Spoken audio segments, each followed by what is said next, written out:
बिस्मिल्लाहिर्रहमानिर्रहीम, अस्सलाम वालेकुम। मेरा नाम डॉक्टर अहमद जियाज़ है और मैं सिविल अमी क्लिनिक से बड़वाज से आपसे मुखातब हूँ। आज हम बात करेंगे क्वाइटोफोबिया के बारे में, यानी ऐसा परसिस्टेंट और इरेशनल जो है और या नॉर्मल जो है फियर है, वो है सेक्सुअल इंटरकोर्स का।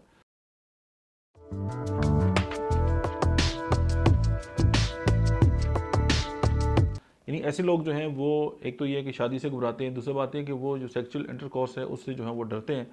और उसकी वजह ये हो सकती है कि कभी भी अगर वो नाकाम हो गए हैं तो उनके ऊपर ये खौफ सवार होता है कि वो आगे चल चल के नाकाम हो जाएंगे, या उनको अपनी नाकामी जो है उसका खौफ होता है। और उसकी कुछ भी रीज़न जो है वो ये भी हो सकती है कि इरेक्टाइल डिसफंक्शन अगर उनको है तो उससे उनको जो खौफ होता है और वो डरते हैं कि जी अगर सेक्सुअल इंटरकोर्स अगर उन्होंने किया तो उसके साथ ज़ाहिर है उनकी हालत जो है वो गैर हो जाती है और वो जो है उनको जो पैनिक अटैक्स हैं वो आने शुरू हो जाते हैं। क्वाइटोफोबिया जो है इसको जीनोफोबिया की कुछ मतलब अक्सर जो है वो एक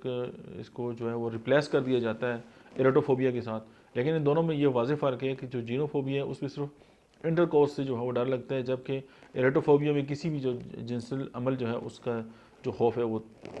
इंसान के ऊपर जो है वो हावी रहता है और उससे जो है कि उसकी जो सिम्टम्स हैं वो अपीयर होते हैं और उसकी जो ज़िंदगी है वो अजाब बन जाती है। होम्योपैथी में इसकी एक बहुत बड़ी मेडिसन है करियाजूट,